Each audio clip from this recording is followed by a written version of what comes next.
Well, if your name is Andrew Cuomo, you are not having a great week. In fact, after his debate with Zora Mandami and Curtis Sliwa, it appears that Andrew Cuomo is not gaining in the polls. In fact, Zoran is continuing to gain against him.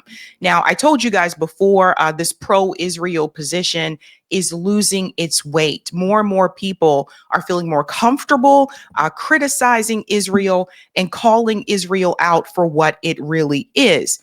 And now we are starting to see that this effect is ultimately having an impact on Andrew Cuomo as well, along with the lawsuits that Andrew Cuomo has against him, to be honest with you. This new poll from CNN shows that Andrew Cuomo is in big trouble. Let's get into this clip and then we'll go through some of the sound bites here from the debate. Let's go ahead and show you this here. There is no sign that the race is tightening at all, Kate Baldwin. If anything, Zora Mandani's lead is getting bigger, wider, larger. You look in September in a three-way, Mandani was at 45, Cuomo 15 points back, Curtis Sliwa, the Republican, at 17. Look at where we are now. Mamdani is actually up. He's up to 49%. Then you got Cuomo at 31%, so a 15-point advantage back in September on the average. Now it is 18 points. The bottom line is this. Andrew Cuomo needs something very big to change at this particular point, unless, of course, he becomes Teddy Roosevelt overnight. Because if something doesn't change over the final 2.5 weeks of this campaign, this race is pretty much over. And I do want to pause here because I also want to highlight, he didn't mention Curtis Sliwa, but if you noticed in September, Curtis Sliwa had 17% support and his support has now decreased. He has 15%, which means some of that support from Curtis Sliwa has now gone towards Andrew Cuomo, giving him that increase there of that 1%. But it looks like more of it went to Zoran Mandami. Zoran Mandami increased by 4%. And that's the most when you compare him to the other candidates here. So Eric Adams dropping out of this race, it appears it has not helped Andrew Cuomo as much as he thought it would, or as much as Donald Trump thought that it would. This is a very telling moment, especially for those of us that are part of the pro-Palestinian movement. This goes to show if Zoran Mandami goes on to win this race, this will prove that you can win by running on supporting BDS and saying that you will not go to Israel and calling out Israel's occupation. Now, Zoran has, bent the knee a little bit on some of this. He changed his position about globalized intifada and that he would discourage that language, whereas before he said the exact opposite. He has issued a public apology to the NYPD. I also told you guys recently about the article that was published that said at his Park Slope event in Brooklyn that he may have Zionists in his administration, but that's because he's not going to ask them if they're Zionists or not. Again, I said I don't think that's a great statement. But the reality here is, if this were 4 or 5 years ago, Andrew Cuomo would be in the lead. Because 4 or 5 years ago, having that pro-Palestinian position and saying the things that Zoran Mandami said even early on in his campaign would not have you at the lead. So I think this is very important for people to see. Now, as I said before, I do think that Zoran Mandami will probably end up governing more like a moderate. I do think he will be able to accomplish the rent freeze because this has already happened before in New York City. It happened under Mayor de Blasio. He had implemented a rent freeze in New York multiple times, apparently. And I do want to explain to people what that means too. A rent freeze doesn't mean that you're not paying rent, despite what some accounts are telling you. They're out here telling people that means, oh my God, they're not going to be paying any rent. That's not what a rent freeze means. A rent freeze means that your rent is not going to increase. We do need rent stability. Like, I lived in New York. It is expensive. I live in the Boston area, Massachusetts now, and I can tell you the rent here is even more expensive in some places than it is in New York City now. We don't have rent stability here either, and it is a big problem. So my whole thing on this, and as I said earlier on, I kind of point my finger here at the third parties because they did not provide a third party left alternative for New Yorkers to vote for. And part of that has to do with Andrew Cuomo, who was governor at that time, changing those rules to make it more difficult for third party candidates. But still, I think there should have been one in this race, and there isn't. So I understand where people are coming from. I myself, I can't fault people for wanting to support Zohran Mamdani because they don't want their rent to increase. I totally understand that. But do I think that he's going to be a savior or a hero? No, I don't think any politician is. And I don't think you should think that either. I absolutely despise Andrew Cuomo and everything that he has stood for. We're talking about the same person that had multiple sexual harassment complaints against him from over 12 women. We're talking about the same person that killed all those people in the nursing home, and he got away with it. And I think this needs to be a big punch in the face to corruption, to Zionism. And I think that if Zohran does win, it will be a plus in that effort, right? Now, he is a part of the Democratic Party. I do expect him to bend the knee even more, I think, when he gets into office. But I think that it is important that Andrew Cuomo loses this race. And I think people really need to see that this would be a punch in the face to the establishment, because I think he thinks it's just owed to him. I was very surprised when Andrew Cuomo said that, he was announcing that he was running for mayor, because I was like, the gall of this guy. You were already governor. You have these lawsuits against you. Just no shame whatsoever. And as you can see, after this debate here, as you can see, Andrew Cuomo is in big trouble. What is the historical kind of precedent for a comeback like this? Yeah, okay. So I went back through the history books, Kate Baldwin. You know I love going through my spreadsheets more than anything else. I love my girlfriend. I love my spreadsheets. I love cream soda. What happens if we look at the historical spreadsheets? Look at this. Mamdani leads by 18 points right now. Look at the largest polling average miss since 1989. You know what it was? It was 11 points. You don't have to be a mathematical genius to know 11 points is less than 18 points. So if Andrew Cuomo is going to come back and win, either something like Curtis Sliwa has to drop out of the race, or you need a polling miss that is nearly twice as large as the largest miss on record. So you're going to probably need something historically unprecedented for Andrew Cuomo to win this race if the polling average holds through Election Day. Yeah, because Zohran has almost 18-point lead now.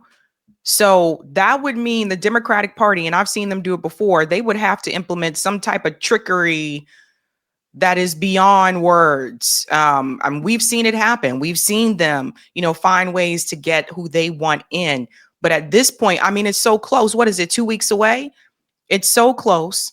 I don't think that they expected Zohran Mamdani to get as far as he did. So I don't know. Like I said, something really, really, really crazy would have to happen to help out Andrew Cuomo. There are lots of reasons why anyone picks one candidate over another, but what is some of what you're seeing why Mamdani's doing so well? Okay, why is Mamdani doing so well? Sometimes, Kate Baldwin, politics is simple. Life is never simple, but politics can be simple. And it simply comes down to this. Mamdani is the likable guy and Andrew Cuomo isn't. This is not a case of the lesser of two evils. You look at the net favorable rating. Mamdani is at plus 15 points. Andrew Cuomo has been underwater in the average poll throughout this entire campaign. Yes. So what this shows you is that in this particular race, people are voting for someone that they actually want to vote for. People aren't voting for someone just because, I just don't want this other person to get in. People actually like Zohran Mamdani. And yes, I've had criticisms of Zohran. I don't like that he wavers on, he's kind of bent the knee a little bit on some of his positions.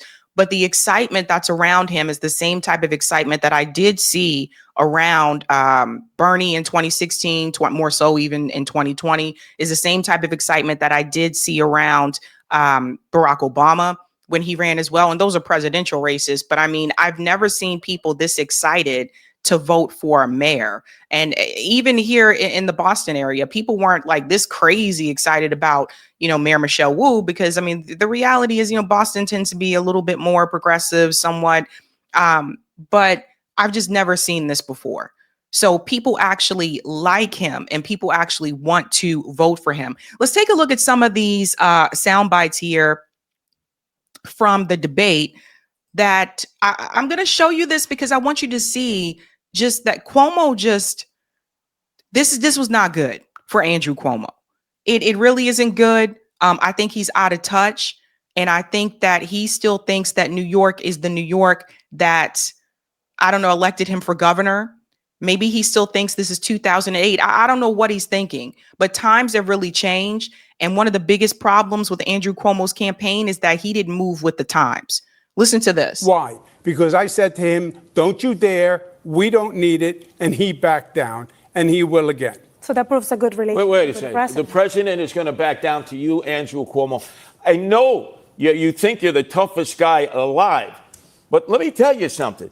You lost your own primary, right? You were rejected by your Democrats. Why and didn't you have you a send the difficult National Guard? understanding that what the term no is. You're not going to stand up to Donald Trump. I agree with Curtis. You're not going to stand up to Donald Trump. Okay. And he can't stand up to Donald Trump, who knocked him right on his tuchus. You negotiate with him. You don't fight with him because only the people of New York City will lose. We do have stand up. Why? Yeah. So you see here, like, it's embarrassing for Andrew Cuomo. I don't know how he feels he thought he did during this debate, but it was very clear to me that he did not do well at all. And it just, yeah, he did lose the Democratic primary. That was the Democrat base rejecting Andrew Cuomo. And he still decided to find a way to stay in this race by running, I'm just going to run as independent so that way I can still be in the race or whatever. But it was a staunch rejection from the Democratic voters, and you decided to participate anyway. I mean, it's embarrassing. It really is. But he doesn't want to let it go. This conversation here about Israel, I think he's trying to use this and stick this to Zohran Mamdani, and he's like, he wants the Jewish people to be removed, etc. Listen to this. The assemblyman will not denounce Hassan Piker, who said America deserved 9/11. The assemblyman just said in his response, well, it depends on occupation. That is code, meaning that Israel does not have a right to exist as a Jewish state, which he has never acknowledged. That is from the river to the sea. That's why he won't denounce globalize the Intifada, which means kill all Jews. But this was bad on Andrew Cuomo's part. Number one, Israel is a secular state. And if you know that Israel is a secular state, then you know it's not based on the religion. It's not based on Judaism. It's based on ethnicity, which means that, yes, Israel is trying to ethnically cleanse the area, right? So he tries to get by with this. The other part here, Gloron did walk back what he said on globalize the Intifada. So this goes to show you Andrew Cuomo either isn't keeping up with the news or he's lying on purpose. I'm willing to say it's the latter. He's probably lying on purpose, right?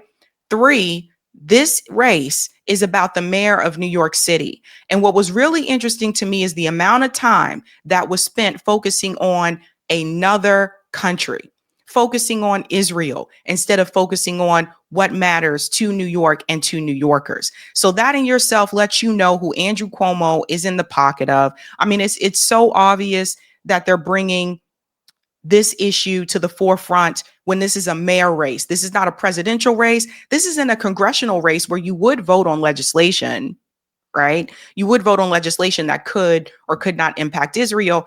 And the idea that because Mamdani said that he would arrest Benjamin Netanyahu or whatever, you have to remember Andrew Cuomo wanted to be a part of the legal team to make sure that Benjamin Netanyahu would not face consequences. So it's so obvious here that Andrew Cuomo is speaking for his handlers. He's speaking for his donors. But all that focus that was put on, and I saw the full debate, all of that focus that was put on Israel for a mayor race tells you what's really happening here in this country.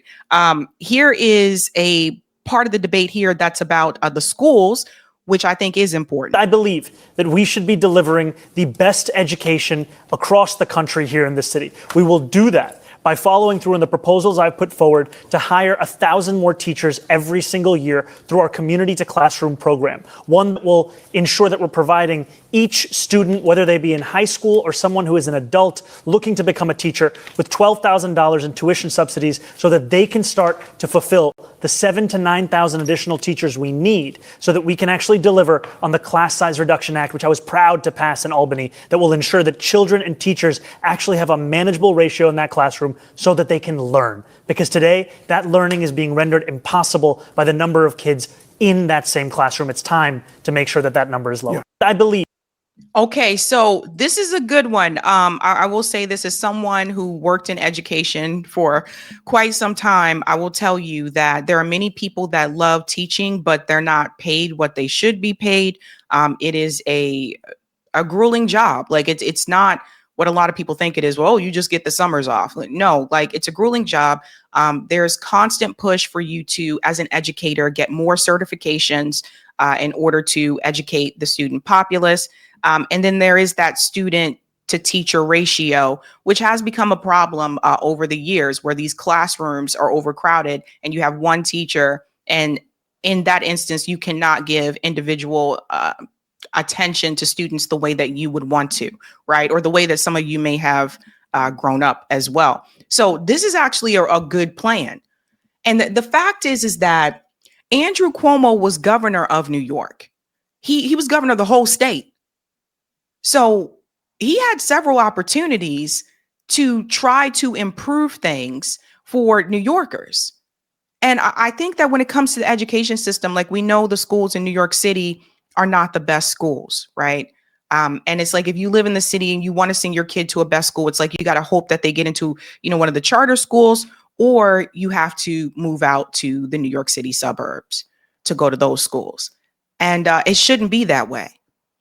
So this is an area that there does need to be more focus on, not just for New York, but for a lot of these major cities, the schools. There's a big problem. So I actually think that's a good plan, encouraging people to want to come in and teach at these schools.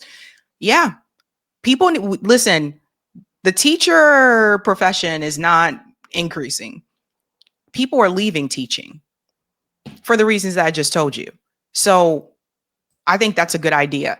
Here's another one here I want to bring in. Andrew Cuomo thinks it's all right to spend $60 million to fund his legal defense from accusations of more than a dozen women of sexual harassment. But if I say we should spend the same amount of money on delivering cheaper groceries in this city through a pilot program, that is unfathomable. Quick, David, I have a right to respond to that. Yes, quickly. First, I did not bring those lawsuits. That was brought by the Attorney General, which I said was political. Well, those that's what lawsuits were filed generated by individual the legal women, fees. and some of them have still been making their way through the courts this year and yes, now. and I've been dropped from the cases. Not all of them. Yeah. So here he is being caught in a blatant lie, where he says, well, the charges were just brought forward by the Attorney General. The moderator there had to correct him and tell him that individual women have brought forth lawsuits against you. And he said, I've been dropped from them. And she said, not all of them.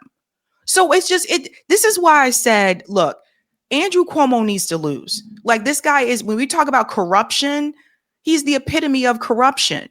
But he just thinks that he's supposed to get a pass. Why? Because he was governor? Because his father was also mayor? Because he's a Cuomo? Like, he just thinks it's just owed to him. And that's a big part of the problem. The fact that he had the audacity to even enter this race, knowing the charges that are against him, that tells you exactly how Andrew Cuomo operates, that he thinks that these rules and these laws don't apply to him. Here's another one where Zoran went after Cuomo. This was really good. If you don't know what you're Mr. doing, Cuomo. people We have to could move on. die. Mr. Mamdani, you want to respond? And if we have a health pandemic, then why would New Yorkers turn back to the governor who sent seniors to their death in nursing homes? That's the kind of experience that's on offer here today. What I don't have in experience, I make up for in integrity. And what you don't have in integrity, you could never make up for in experience. Andrew Cuomo's got to deal with that. Andrew Cuomo's got to deal with that. Yes, all those people died in the nursing home under your supervision. So he entered this mayor race, thinking that was not going to be a topic of conversation? it's laughable to me. It really is. Like, I just can't believe it. But that's a big part of the problem. Here's another one here. I'm telling you, these debate highlights were hilarious. Who is the best modern day U.S. president? Mr. Cuomo? Modern day, well, I'm partial. I was Bill Clinton's Housing and Urban Development Secretary. We built affordable housing all across the United States. Bill Clinton? Empowerment zones. I would say Bill Clinton. Okay. Of course, Andrew Cuomo would pick the president, of course, not just one that he worked with, but also a president who's another sex pest like him. Of course he would pick Bill Clinton, the womanizer. It just is so like, oh my God. Bill Clinton, you guys know Bill Clinton moved the Democratic Party further to the right. It's laughable. Mr. Mamdani? I would say FDR. Mr. Sliwa? Modern day? Modern. Well, Man, I'd say it's choice. FDR also, if that's modern day. Mr. Sliwa? a man that ended up being loved by Democrats and Republicans alike, the greatest governor we've ever had in my lifetime, George Pataki. 3 terms, no chaos, no corruption. I was asking. And he actually beat President. the better President. Cuomo. Mr. Sliwa, modern day U.S. This president. governor and this Modern day president. U.S. president. Curtis. Wait, Oh, who's the Yeah, who you thought the best modern best president in our lifetime? Yeah. I would say the best president in our lifetime that I've experienced. I would go back to Ronald Reagan. Ronald Reagan. That was funny. I'm sorry. Of course. Curtis Lewa. Geez. It wasn't surprising to me that Zoran said FDR. I don't know if we consider that modern day, but how far are we going back here? I don't know. They didn't say because of his economic policies, which he was pushed to do by the workers, by the people who rose up. Here's another one here.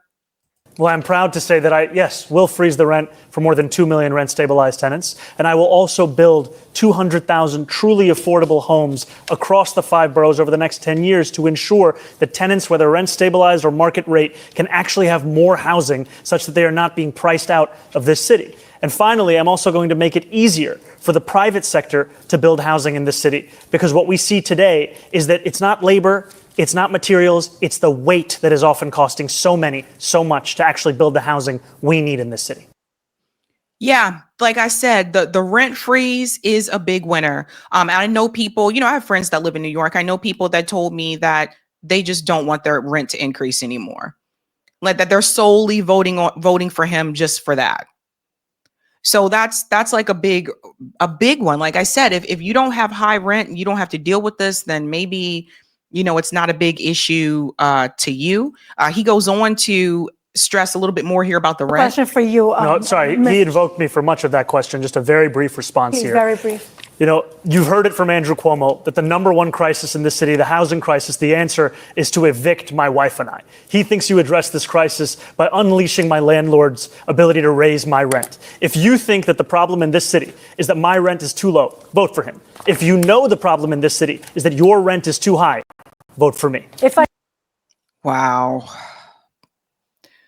Yeah, it's embarrassing for Andrew Cuomo. Oh my God. And you can see, look at all the people that came out to applaud Zoran. Look at this.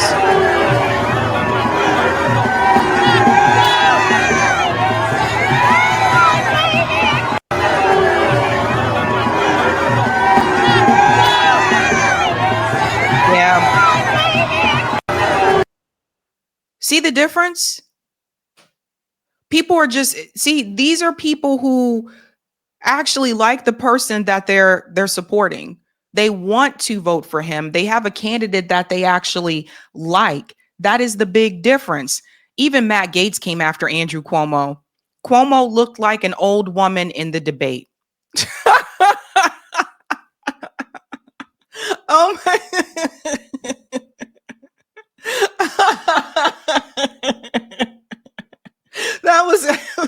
That was good. I'm sorry. Oh my God. Wow. Polly Market says Mondami soars to all-time highs after last night's debate. 90% chance says that he's the next mayor of New York City. Jesus, Jesus, Jesus. Wow. So there you have it, folks. Andrew Cuomo is in big trouble. And here's the thing, the Zionist billionaires, they're trembling in their shoes, right? Because if Mandami wins, that's not good for them. It's not good for Israel. And it could impact future elections, meaning that it can become popular to reject Israel when you're running for office. I don't know, guys. We'll have to wait and see what happens here. But if you are Andrew Cuomo, you are not having a good week. Hey guys, this was a Sabby clip. If you like what you saw, hit that like button and subscribe.